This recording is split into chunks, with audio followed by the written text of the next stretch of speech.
Dear students, आज के video में हम बात करेंगे विद्युत जनितर या इसको हम कॉमनली जनरेटर कहते हैं। AC generator. वैसे तो जनरेटर दो प्रकार के होते हैं, हम इन दोनों को यहाँ पर दोनों की बात करेंगे। जनरेटर आपने सुना होगा, जब भी कोई प्रोग्राम होता है, जैसे कोई ब्याह शादी या कोई फंक्शन होता है, तो उसमें इलेक्ट्रिसिटी के प्रबंध के लिए देखा होगा ना आपने कि जो बाहर क्या लगाते हैं, एक जनरेटर लगाते हैं। और कभी आपने किसी मिस्त्री को जनरेटर स्टार्ट करते हुए देखा हो, या किसी ऑपरेटर को आपने जनरेटर स्टार्ट कैसे करता है, वो एक हैंडल लेता है। हैंडल लेने के बाद इस प्रकार की एक धुरी होती है। इस धुरी में क्या करता है, वो हैंडल को लगाता है और इस हैंडल को घुमाता है। तो हैंडल को घुमाने में उस मिस्त्री ने या ऑपरेटर ने क्या क्या किया, मैकेनिकल वर्क या यूं कहते हैं कुछ ना कुछ मशीनी कार्य किया है, जिसको हम कहते हैं कि यांत्रिक ऊर्जा। यांत्रिक ऊर्जा, मैकेनिकल एनर्जी खर्च की है उस मिस्त्री ने, यांत्रिक ऊर्जा खर्च की है। अब जैसे ही अब वो जनरेटर चलता है, क्या होता है, विद्युत का उत्पादन होता है, हमें विद्युत धारा मिलती है। तो क्या हुआ, यांत्रिक ऊर्जा से हमें कौन सी ऊर्जा मिली, विद्युत ऊर्जा। तो अब देखो हमारे पास में जो विद्युत जनितर है, जो जनरेटर है, इसकी परिभाषा क्या हो जाएगी। जनरेटर क्या होता है, ऐसी युक्ति, ये कहते हैं कि विद्युत जनितर ऐसी युक्ति या ऐसा कोई उपकरण, ऐसी युक्ति जो यांत्रिक ऊर्जा को, जो यांत्रिक ऊर्जा को विद्युत ऊर्जा में परिवर्तित करती है। विद्युत ऊर्जा में परिवर्तित या यूं कहते हैं कि रूपांतरित करती है। इस प्रकार की युक्ति को हम क्या कहते हैं, विद्युत जनितर। ऐसी युक्ति जो यांत्रिक ऊर्जा को विद्युत ऊर्जा में परिवर्तित करती है या रूपांतरित करती है, क्या कहलाती है, विद्युत जनितर। देखो अब हम जो विद्युत जनरेटर या जो जनरेटर होता है, जनरेटर का सिद्धांत क्या होता है, इसका प्रिंसिपल क्या होता है। विद्युत जनितर किस सिद्धांत पर या किस प्रिंसिपल पर काम करता है, इसका प्रिंसिपल या सिद्धांत क्या होता है। तो प्यारे विद्यार्थियों, हमने पिछले वीडियो में वैद्युत चुंबकीय प्रेरण के बारे में पढ़ा था, जिसको हम इलेक्ट्रोमैग्नेटिक इंडक्शन या वैद्युत चुंबकीय प्रेरण कहते हैं। वैद्युत चुंबकीय प्रेरण, इसके बारे में हमने पिछले वीडियो में काफी विस्तार से पढ़ा था।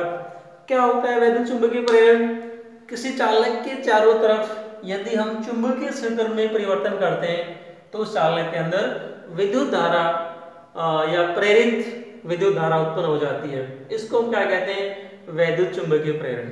तो प्यारे विद्यार्थियों, जनरेटर का जो सिद्धांत होता है, क्या होता है, वैद्युत चुंबकीय प्रेरण या इलेक्ट्रोमैग्नेटिक इंडक्शन। जो हमारा विद्युत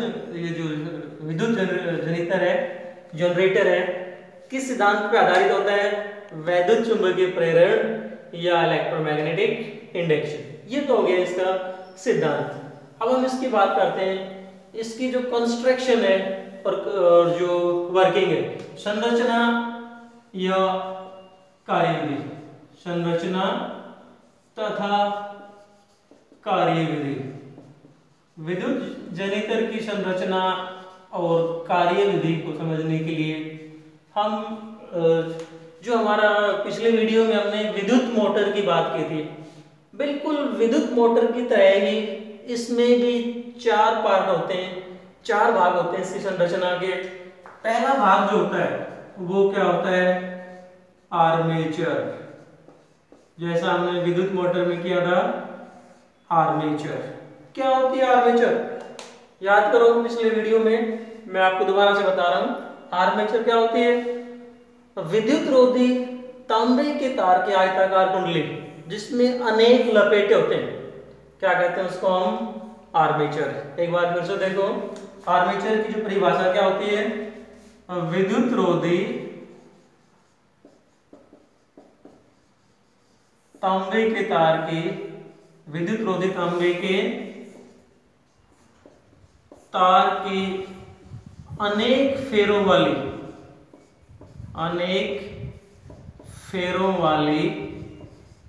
आयताकार कुंडली, अनेक फेरों वाली आयताकार कुंडली जिसे किसी नर्म लोह करोड़ पर लपेटा होता है।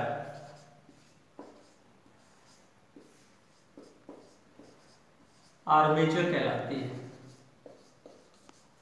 अनेक फेरों वाले तांबे के तार की कुंडली जिसे हम क्या करते हैं, किसी नरम लोह करोड़ पर लपेटते हैं, उससे हम क्या कहते हैं, आर्मेचर कहते हैं।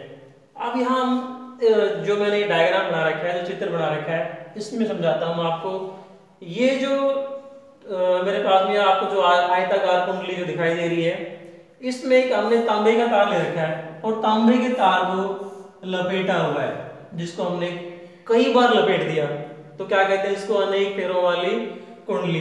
तो यहाँ पर जो आर्मेचर है, इस जनरेटर के अंदर जो आर्मेचर, इसका नाम क्या है, ABCD। ये जो आपको ABCD दिखाई दे रही है ना, इसको हम क्या कहते हैं, यहाँ पर आर्मेचर कहते हैं। दूसरा जो भाग है वो है इसका चुंबकीय क्षेत्र। आप देखो सिद्धांत क्या है इसका, कि किसी चालक के चारों तरफ जब हम चुंबकीय क्षेत्र में परिवर्तन करते हैं तो चालक में विद्युत धारा उत्पन्न होती है। तो हमें क्या चाहिए, चुंबकीय क्षेत्र भी चाहिए। तो दूसरा भाग क्या होगा इसका, चुंबकीय क्षेत्र, मैग्नेटिक फील्ड की जरूरत पड़ेगी। तो चुंबकीय क्षेत्र उत्पन्न करने के लिए क्या करते हैं हम, किसी सिलेंड्रिकल मैग्नेट के बेलनाकार चुंबक के दो ध्रुव, नॉर्थ पोल और साउथ पोल, उत्तरी ध्रुव और दक्षिणी ध्रुव, और हम अलग अलग प्रकार के चुंबक, जितनी प्रबलता का हमें मैग्नेटिक फील्ड चाहिए, उसी प्रकार के यहाँ पर हम चुंबक के ध्रुव प्रयोग कर सकते हैं। तो इन दोनों को, ये जो हमारे पास में जो चुंबकीय क्षेत्र और दूसरा क्या हो गया, ये हो गया आर्मेचर, दो भाग हो गए। तीसरा जो भाग है वो होता है रिंग्स, स्लिप रिंग्स, या जिनको हम वलय कहते हैं, वलय या स्लिप रिंग्स कहते हैं इनको इंग्लिश में, स्लिप रिंग्स और वलय। रिंग्स का मतलब छल्ले होते हैं, जो गोल, जो वृत्ताकार जो छल्ले होते हैं, उसकी बात कर रहे हैं, जैसे बैंगल से चूड़ी वगैरह इस टाइप के होते हैं। तो जो वलय क्या है, यहाँ पर देखो इस चित्र में, जो हमारे ये जो आर्मेचर है, इसका एक सिरा तो यहाँ पर है, दूसरा सिरा यहाँ है। प्रत्येक सिरे के ऊपर हम क्या करते हैं, किसी धातु के दो रिंग्स को लगाते हैं, जैसे पीतल या तांबे की धातु लेते हैं और उसके दोनों किनारों के ऊपर क्या लगा देते हैं, कि रिंग लगा देते हैं, वलय लगा देते हैं। तो पहले किनारे पे जो आर्मेचर के पहले सिरे के ऊपर जो रिंग लगा रखी है, उसको अपन ने क्या नाम दे दिया, R1। R1 का मतलब यहाँ पर पहली रिंग है। इसी प्रकार से जो इस आर्मेचर का जो दूसरा जो सिरा है, ये आ गया, इसके ऊपर ये दूसरी रिंग लगा रखी है जो आपको गोल दिखाई दे रही है, इसको नाम दे दिया हमने R2। अब ये तीनों चीजें मैं आपको दिखाता हूं। अब हम इन तीनों चीजों को समझते हैं। चुंबकीय क्षेत्र, तो ये मेरे पास में इसको हम U आकार का चुंबक कहते हैं। ये समझाने के लिए बता रहा हूं आपको कि चुंबक के दो ध्रुव हो गए, जहां पर ये व्हाइट स्पॉट लगा है, इसको हम कहते हैं नॉर्थ पोल, और ये कौन सा होगा, इसका साउथ पोल। तो बीच में क्या हो गया, मैग्नेटिक फील्ड, चुंबकीय क्षेत्र होगा। अब इस चुंबकीय क्षेत्र में ये मेरे पास में एक आर्मेचर का मैंने एक छोटा सा मॉडल बना रखा है। एक ये क्या है, आयताकार लोहे की प्लेट है, इसके ऊपर तांबे की तार को लपेटा हुआ है। तो ये जो तांबे की तार है क्या बन गई, आर्मेचर बन गई। तो ये हमारे पास में इस प्रकार की जो इसकी जो संरचना है वो यूं बन जाती है, चुंबकीय क्षेत्र, ये क्या है, आर्मेचर, और आर्मेचर का एक किनारा ये आ गया, इस किनारे के साथ में एक रिंग ये लगा रखी है, दूसरा किनारा जो ये वाला किनारा है, एक रिंग ये होगी, देखो जो ऊपर वाली रिंग है ये R1 और ये नीचे वाली रिंग जिसको हम वलय कहते हैं, एक वलय क्या आ गई R2, तो दो वलय होगी, एक वलय ये R1, दूसरी वलय क्या है R2। अब जब ये जो आर्मेचर हमारा, जब हम आर्मेचर को घुमाएंगे तो आर्मेचर के साथ में क्या होता है, ये जो रिंग्स है ना, ये रिंग्स ये भी आर्मेचर के साथ में घूमती हैं। तो इन रिंग्स का या जो वलय का काम का क्या होगा, यहाँ पर हम ये बात करेंगे रिंग क्यों लगा रखे हैं, ये वलय क्यों लगा रखे हैं। तो इन वलय का काम होता है कि इस आर्मेचर के अंदर जो विद्युत धारा उत्पन्न होगी उस विद्युत धारा को बाह्य सर्किट के अंदर बाहर वाले परिपथ में लेके आना होता है, इलेक्ट्रिकल सर्किट में लेके आना होता है, आर्मेचर में से विद्युत धारा को बाहर लाते हैं। तो ये इसका एक छोटा सा हम ये कहते हैं कि इस प्रकार का मॉडल होता है जनरेटर का, कि चुंबकीय क्षेत्र हो गया, बीच में क्या है ये आर्मेचर ABCD, ये क्या आ गई दोनों इसकी रिंग्स आ गई। चौथा जो भाग होता है वो होता है ब्रूसेस। चौथा भाग होता है यहां पर ब्रूस। ब्रूस B1 और B2। अब हम समझते हैं यहां पर ये ब्रूसेस क्या है।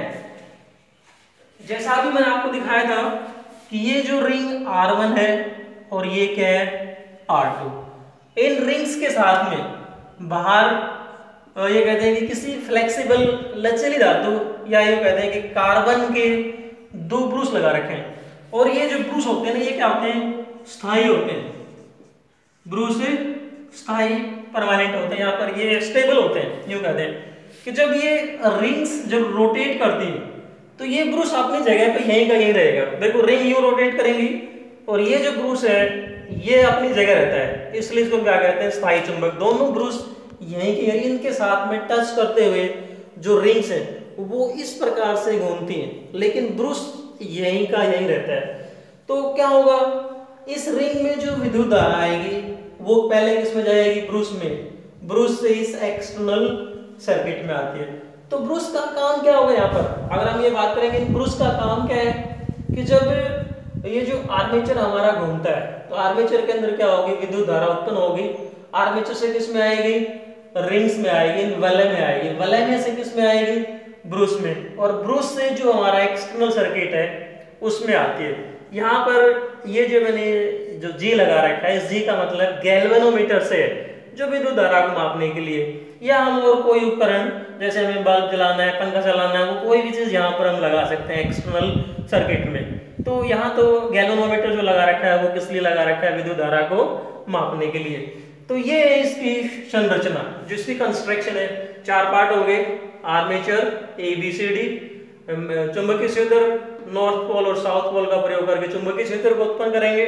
फिर क्या है, वलय, दो वलय लगा रखे, रिंग्स लगा रखे हमने, ये धातु के चल रहे हैं जो आर्मेचर के साथ में घूमते हैं, R1 और R2। फिर चौथा भाग क्या है, ब्रूस। ब्रूस स्थायी होते हैं, ये अपनी जगह रहते हैं। ब्रूस का काम क्या होता है, रिंग्स से विद्युत धारा को बाह्य परिपथ के अंदर एक्सटर्नल सर्किट में लाना होता है। अब हम बात करते हैं इसकी जो कार्यविधि है कि ये काम कैसे करता है या विद्युत धारा इसमें उत्पन्न कैसे होती है। तो देखो इसकी कार्यविधि को समझते हैं कि किस प्रकार से ये काम करता है। कार्यविधि,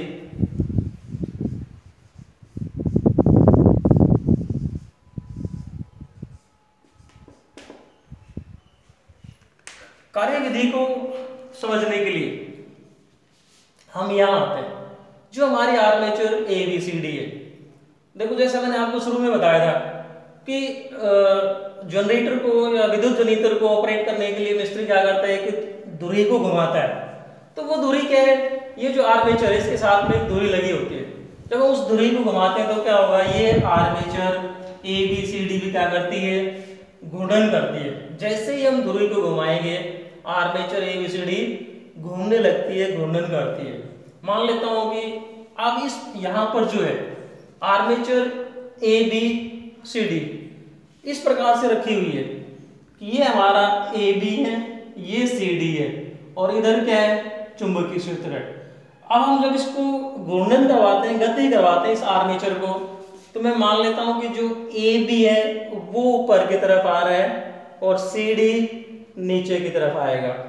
हम पहले समझते हैं कि शुरू में जो जैसे हमने इसको घुमाया तो ये जो आर्मेचर है जब घूर्णन करेगा, इसको मैं इस प्रकार से मान लेता हूं कि आर्मेचर यूं घूर्णन करता है, ए बी यहां से ऊपर आता है कि शुरू में ए बी ऊपर की तरफ आ रहा है, सी डी नीचे की तरफ आ रहा है।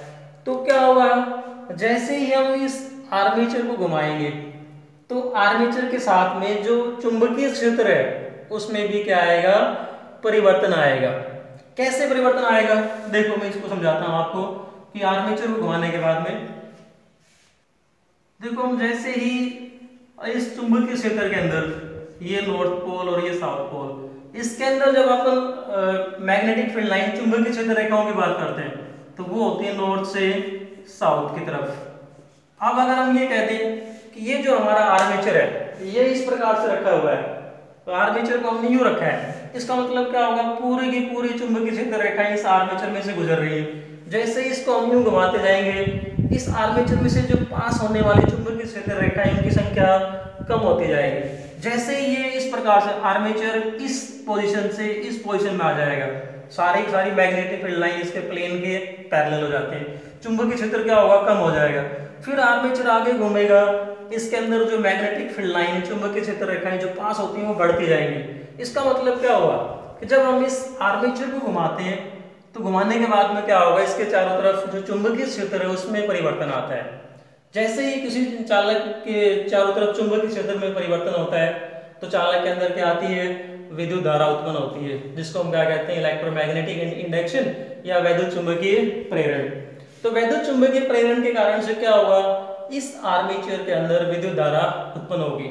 अब इसके अंदर जो विद्युत धारा उत्पन्न होगी उसकी दिशा को हम समझते हैं किस प्रकार से होगी। देखो प्रेरित विद्युत धारा की दिशा को ज्ञात करने के लिए हमारे पास में नियम कौन सा होता है, फ्लेमिंग का दक्षिण हस्त नियम, फ्लेमिंग राइट हैंड रूल।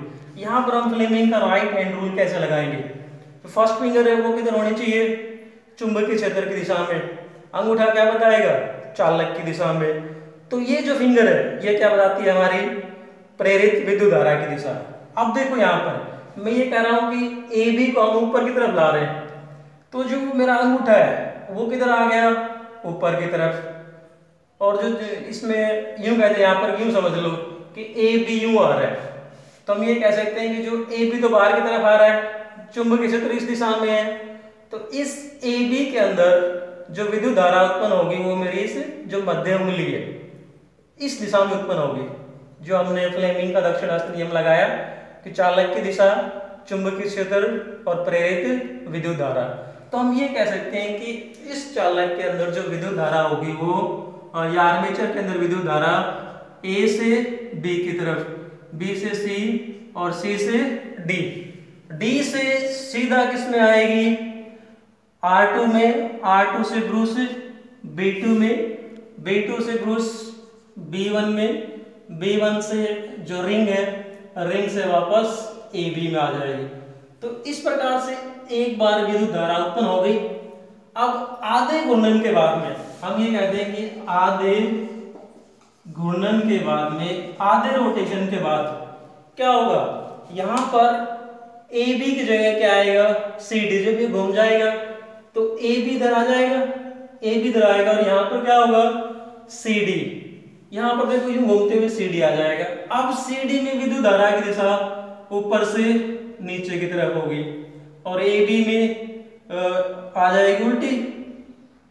जो सी डी था इसमें तो नीचे से ऊपर की तरफ, जो ए बी इधर आएगा उसमें ऊपर से नीचे की तरफ। तो ए बी में अब जो विद्युत धारा है वो सीधा किस में आएगी, रिंग R1 में, R1 से किस में आएगी, B1 में, और B1 से किस में जाएगी, B2 में।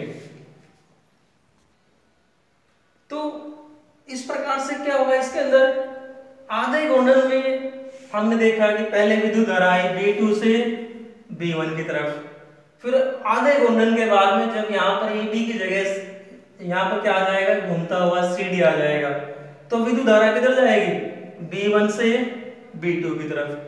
मतलब हम ये कह सकते हैं कि यहाँ पर हर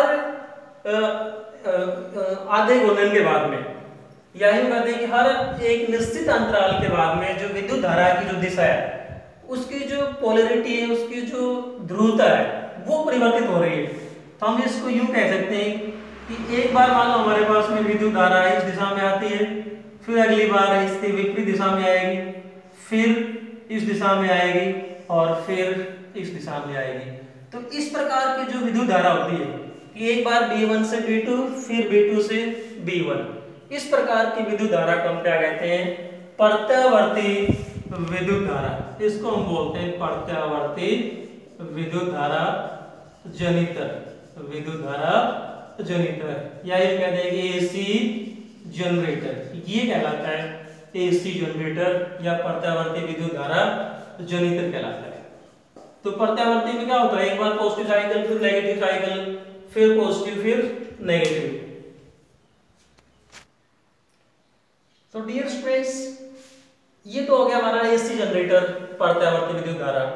यदि हम दिष्ट धारा जनित्र की बात करते हैं तो उसमें क्या करते हैं? ये जो वलय R1 R2, इसकी जगह केवल हम विभक्त वलय का प्रयोग करते हैं। विभक्त वलय, जिसको हम स्प्लिट रिंग्स कहते हैं, ये हम पहले पढ़ चुके हैं विद्युत मोटर वाले में।